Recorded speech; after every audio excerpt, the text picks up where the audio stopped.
This is the final video in different property strategies, and in this video I am going to cover for you purpose-built student accommodation, number 2 social housing, and thirdly real estate investment trusts. Now if you haven't heard of the third one, watch the video to find out how it works, but all three strategies are really good. And if you haven't seen the other videos in this particular series, make sure you watch them all, because I talk you through a whole host of different property strategies. Now there's plenty out there, by the way. I've only covered the main ones that I think you ought to be aware of, because it's going to help you decide which strategy to use, and most importantly, don't use one strategy. You have 2 or 3 strategies that you use for your property business.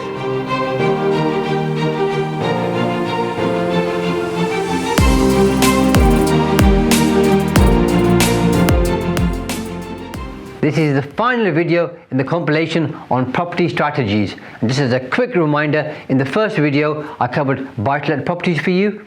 In the second video covered HMOs, service accommodation and BRRR. Third video, commercial conversions, flips and joint ventures. Fourth video, rent-to-rent, new builds and lease options. Fifth video, crowdfunding, deal sourcing and off-plan properties.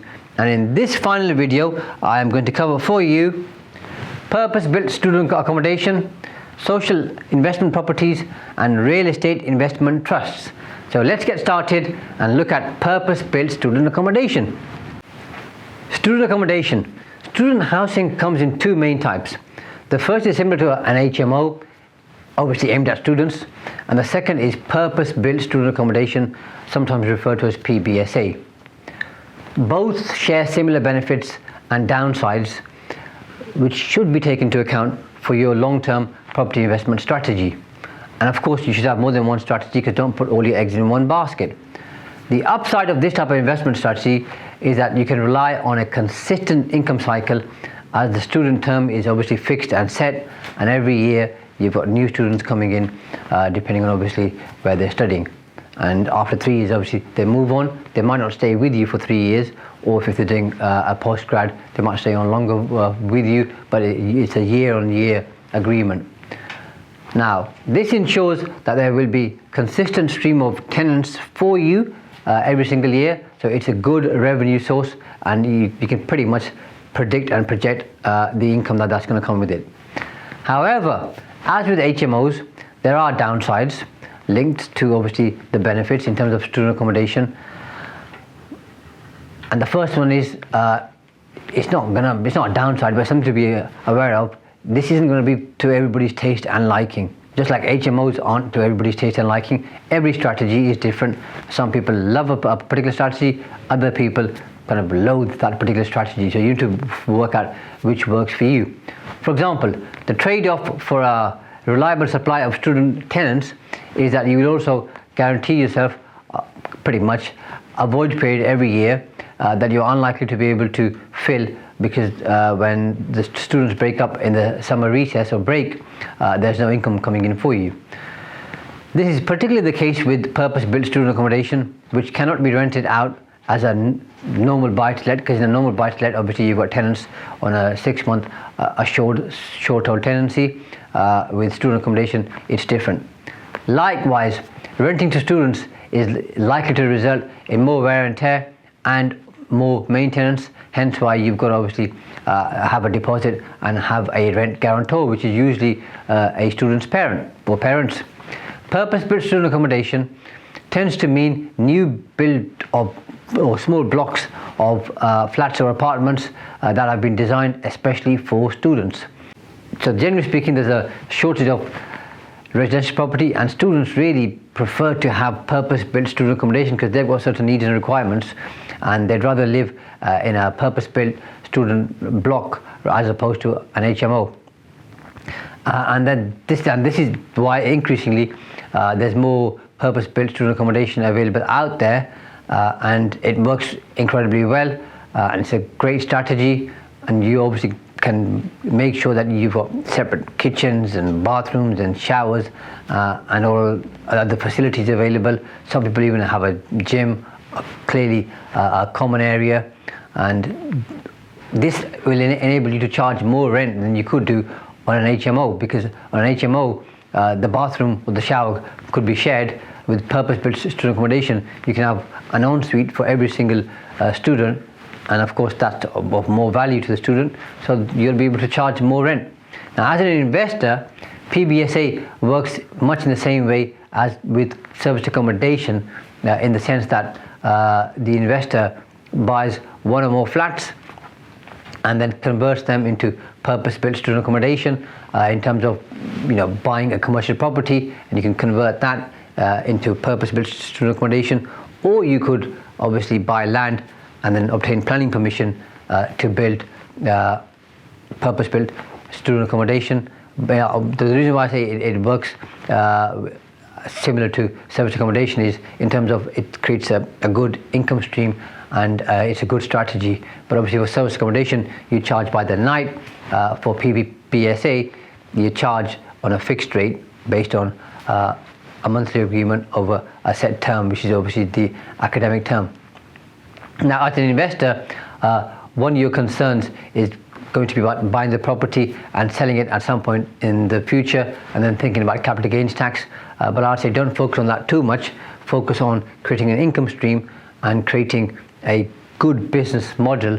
Any capital gains tax that you have to pay in the future, you can look at later on.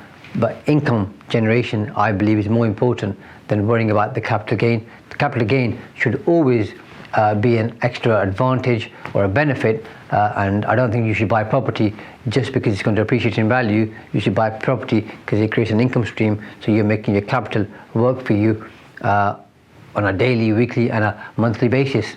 And of course you'll have bills to pay in terms of mortgage, insurance, wear and tear, repairs, all that type of stuff, so to make sure that's all covered. Purpose-built student accommodation can give really great returns, and the landlord is paid in advance usually, and the tenants are obviously they have guarantors, so you're pretty much guaranteed to get your rent. You take a deposit as well, so it's pretty safe. But despite it to some extent being a hands-off investment, you need to make sure you do your due diligence. You know exactly how it works in terms of rules and regulations, and you go into it with your eyes open, because it's not going to be hands-off when you're working with students. So you can either give it to an agent, or you can obviously work on the properties yourself. It just depends on the size and scale of your business.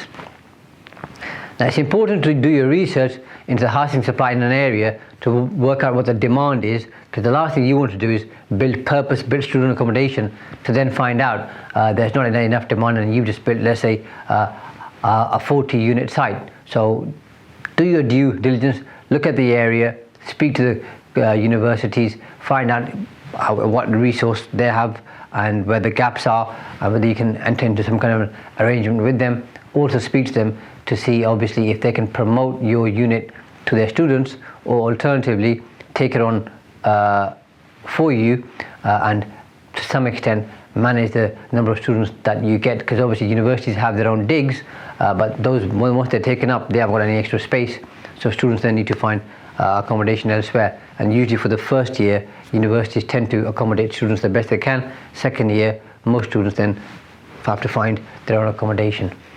So make sure the demand is there. I've had in the past where some people, not many but some, have gone into student accommodation without having fully understood the demand in that particular area. They've spent the money and then realized half their units or a certain percentage of proportion are empty, and it doesn't work well at all. So I can't stress enough that you must do your homework and you must do your research if you're going into student accommodation, and that really applies to any strategy really, but student accommodation is important because you're relying on a set specific type of customer or tenant, and therefore once you've done the properties up, of course you can rent them to individuals, but if you created them for students and then you try and rent them to a family, it might not quite meet their needs in terms of the layout and how you've set it all up. So that's extremely important. Social property investment. Social property investment deals with social and affordable housing solutions to the UK's current and ongoing housing crisis and the recent spike in homelessness, although obviously every council and local authority is different, but homelessness seems to be something that most councils can't get a full grip on for various different reasons, and I'm not going to go into that today because we're not here to talk about politics. We're here to talk about property investing. And although this property strategy focuses on adding social value to the world of property and to obviously tenants, it is still a property investing strategy, so you've got to make sure that the numbers tie up and it works for you. It is a good strategy, I recommend it, and you're not only delivering good, affordable housing to people who need them, but you're also at the same time running a business, so you need to make sure that you make those two tally up and work well together in tandem. Now you can work with housing associations on this strategy, and also you can work with councils, and if you're creating social housing, it may be likely that you can get planning permission on particular sites where you may not be able to get planning if you're going to sell those properties privately. The other benefit is obviously if you can work with a housing association and you can sell properties to them, you've got a couple of options. You can get the land, obtain the planning and sell it to a housing association with the planning, or you can build it out for them, agree the sale before you start building, and then get them to cash flow that development for you, and that works really well. And if you got a couple of housing associations in your local area, they're always looking for more homes. And again, different areas are different, but some housing associations own thousands, some tens of thousands of properties, and then they've got a need for even more properties. So work with them. They have the ability to buy property. If you've got the ability to deliver property, your margins are going to be tighter. You'll have a guaranteed buyer selling the whole kind of development or portfolio in one go. It's going to work incredibly well for you, and again, have a few clients who are using this particular strategy. It's working really well for them, and it's the only strategy that they use, because it works like a dream, and they've got contacts with a few different housing associations across the country who keep coming back to them and asking for more opportunities. Like I said, the planning department will be more sympathetic towards your application, so that works well as well. And you're helping create supply for something which is very much needed, and that kind of is your feel-good factor to some extent in terms of giving back to the community. You can also enter into an arrangement with a local authority where you give them your property on a 5-year lease, and they will then take charge of giving those properties to people who are on their register, and then they'll take care of the repairs and maintenance. The other obviously alternative is you can approach the council and give those properties to the people who are claiming housing benefit on LHA rates. So that could work well for you as well, and I know people who make that work incredibly well. But at the moment, councils are more keen, or some councils are at least anyway, more keen to have a 5-year lease, because they're trying to address and fix homelessness, and quite a few councils have been putting people who need emergency housing in hotels, which is costing them quite a bit of money. So they'd rather do a 5-year lease with a property owner that gives them access to a property at a much lower rate than they would be obviously when they're paying per night for a hotel. And the great thing with that, of course, is your rent's always paid on time, because who better to do a deal with than the government or local government, because they always pay their bills. Simple as that. As long as you've got an agreement in place, you deliver the goods, you'll get paid. So that takes away the hassle of managing tenants. It then takes away the hassle, of course, also of being concerned whether you're going to get you paid your rent on time, and with any potential arrears that might happen. So it's pretty much guaranteed income stream for 5 years if you go down the route of working with your local authority or a local authority. And it's also a good strategy if you work with housing associations, because like I said, they've got a need, and all the social housing that I've built in the past, we've been able to do deals with one particular housing association in a particular area, and in fairness, they're pretty good to deal with. They're looking for good deals, but they're good to deal with, and they're trying to be as helpful as they can, and they want good quality housing. So I would strongly suggest you look at this and see if you can make it work for yourself. So the benefits are good return, and then some certainty over a regular return, and there's a high demand in the sector for this type of housing. And the things that you need to bear in mind is that you need to have kind of more specialist knowledge of managing these types of properties, especially if you're working with tenants who are on housing benefit. And what I mean by that is you need to understand how the system works, basically, so you can best serve those tenants. And properties might or can sometimes be less desirable, so the capital growth might not be as good as in some other areas. So just bear that in mind. And the final one in this compilation are Real Estate Investment Trust, or R.E.I.T, or REIT, as some people call it. So this is basically a trust that owns and manages properties on behalf of shareholders. Now, the R.E.I.T or REIT was introduced in January 2007, and it has provided a well-established method to structure collective investment in UK real estate. And the ability for investors like yourself and myself to efficiently access rental income streams from wide-ranging underlying real estate assets.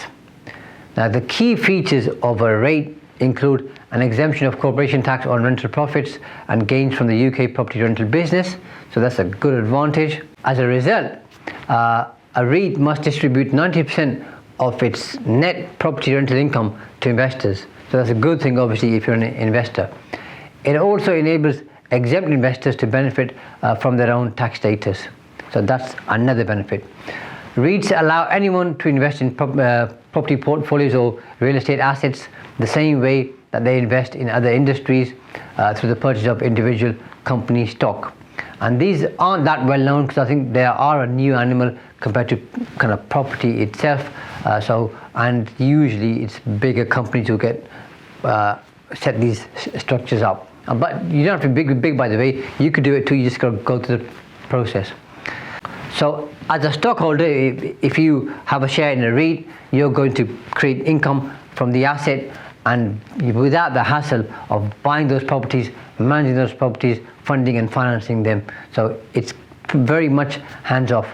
And a REIT allows investors to pool their funds together, which then the REIT uses to go out there and buy property. So they've got economy of scale in terms of the cash available to them, depending on how many investors they have, so they can get really good deals for you with really good returns.